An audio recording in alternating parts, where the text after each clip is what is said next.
रामकृष्ण हरे. सज्जन हो, आज आपणापुढे उदारदाता शिबिराजा याची प्रेरणादायक उद्बोधक अशी मुलाखत म्हणजे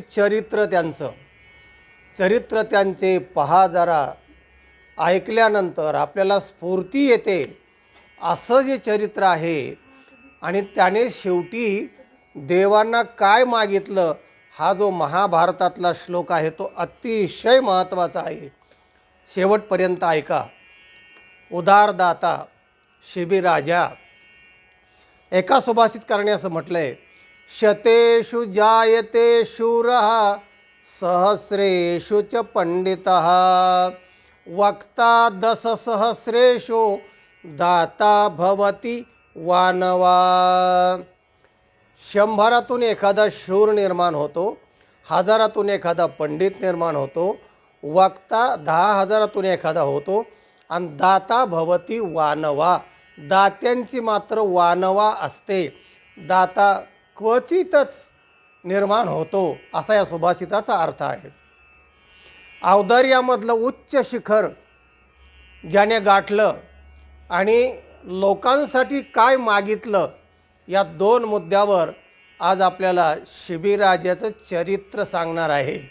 ऐका, मोठं प्रेरणादायक कथा आहे ते. त्याच्या उदारतेची कीर्ती वाऱ्या हाती माप चाले सज्जनाचे, जिकडे तिकडे त्रैलोक्यात कीर्ती पसरली त्या शिबिराजाची दातृत्वाची. झालं, काहींना आनंद झाला आणि काहींना दुःख होतं. हा सृष्टीचा नियम आहे. एका बाजूला खड्डा झाला की दुसऱ्या बाजूला चढ होतो. चढ आला की वरंगळ येत असते, रात्र असं की दिवस येत असतो, सुख आलं की दुःख येत असतं. चक्रवत परिभ्रमंते सुखानिच दुःखानिच. हे द्वैत जे आहे ना, हा सृष्टीचा अविभाज्य अंगाचा भाग आहे. तेव्हा काहींना आनंद झाला, केवढा राजा, किती उदार राजा शिबिराजा. पण काहींची आसनं हादरायला लागली त्याची कीर्ती पाहून. त्याच्यामध्ये अगदी धर्मराजाची कीर्ती म्हणजे फार मोठी होती. धर्मराज म्हणजे प्रसिद्ध होता दातृत्वामध्ये, देण्यामध्ये, आणि म्हणून त्यांचं धर्मराज म्हणून त्याला ओळखायचे पांडवाचे थोरले बंधू. त्याला पण वाटायला लागलं की अरे एवढी कीर्ती माझ्यापेक्षा जास्त. आणि तिकडे इंद्राचं आसनसुद्धा हादरलं. सगळे देव हे झाले, म्हणजे जे कुटील कारस्थानी लोक होते ना, ज्यांची सत्ता आणि शहाणपणाला कमीपणा येतो, अशा लोकांना चिंता निर्माण झाली. आणि मग त्यांनी त्याचं तेज, त्याचं चरित्र हनन करण्यासाठी युक्त्या आखायला सुरुवात केली. आणि सगळ्यांनी मिळून एक योजना आखली आणि ते काम इंद्राकडे सोपवलं की याचं चारित्र्य हनन करा, याचा छळ करा आणि याचं सत्व घ्या. सत्व हा शब्द नेहमी येत असतो आणि तो फार महत्त्वाचा आहे.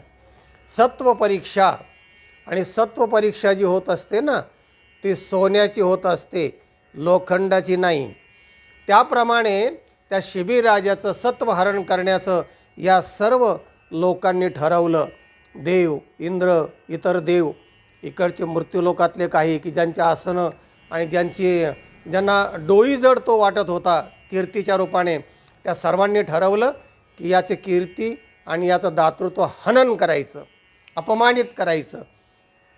झालं. आणि मग ही योजना खलनायक असणारा जो इंद्र त्याच्याकडे ती सोपवली. कारण त्याने अनेका साधू संत ऋषी मुनी यांचे समाध्या उतरवल्या. त्या मेनका रंभा, अमुक रंभा, पाठो अमुक. त्याचं कारण इथे यज्ञ केले 100 यज्ञ की त्याला इंद्रपद मिळतं. मग त्याला ते आसन खाली करावं लागतं. आणि कोणी तप केलं आणि तप जर जास्त झालं तर इंद्रपद त्याला मिळतं, मग याला आसन खाली करावं लागतं. म्हणून अनेक लोकांचं पतन या इंद्राने केलं होतं. तो त्यातला सराईत कपटकारस्थानी. आणि त्याच्याकडे असणारं ते महिला मंडळ, मेनका, अप्सरा वगैरे सगळं आणि इतरही. ते काम इंद्राकडे सोपवल्यानंतर इंद्र आणि अग्निदेव या दोघांनी त्याचे ते काय करायचं योजना आखली.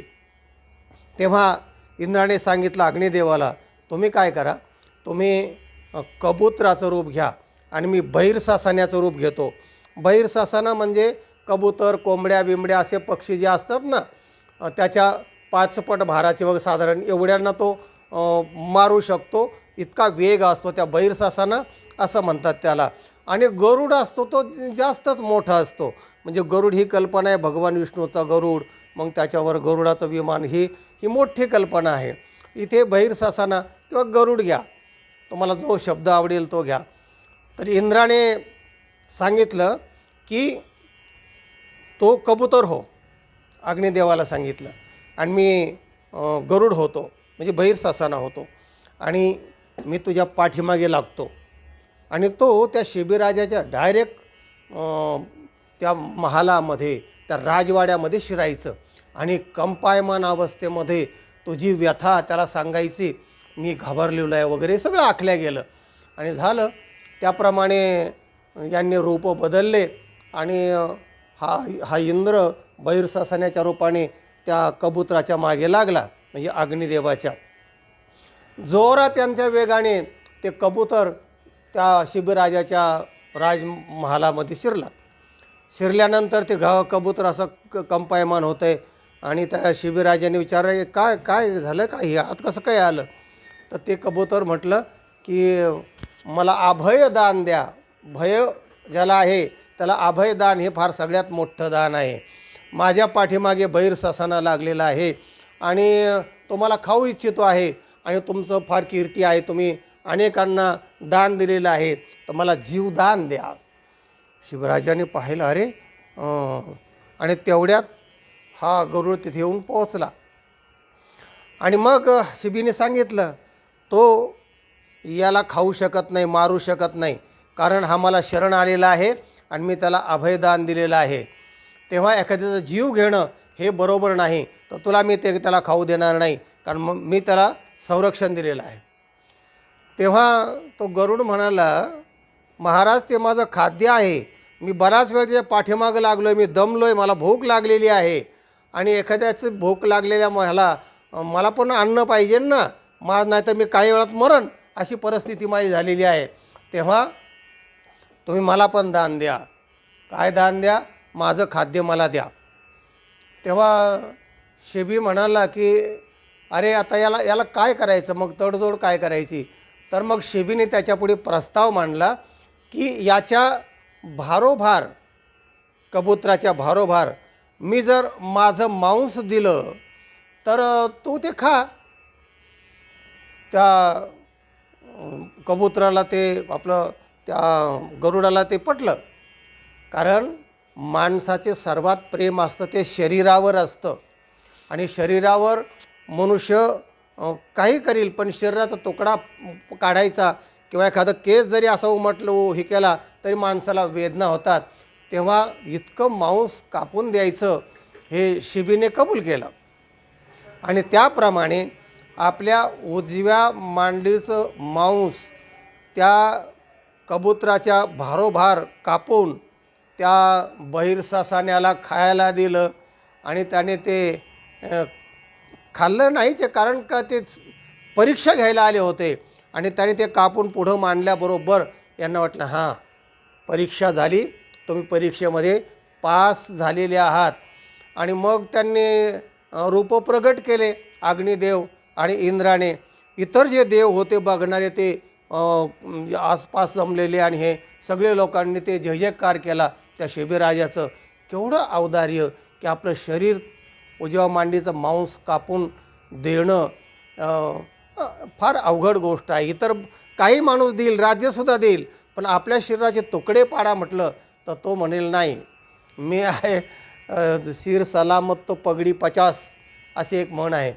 तेव्हा ते पण शिबीने ते केलं, आणि म्हणून शिबीराजाची कीर्ती आजपर्यंत अजरामर राहिली. शिबीराजा मेला नाही, शिबीराजा अजरामर झाला. जिवंत असतानाच ही लोक अशा प्रकारचे राहिले की ते कधीच मरू शकत नाही. अशा प्रकारचं आपली जी संस्कृती आहे, आपला जो इतिहास आहे, तर तो फार महत्त्वाचा आहे. त्यात ही एक शिबीराजाची कथा आहे.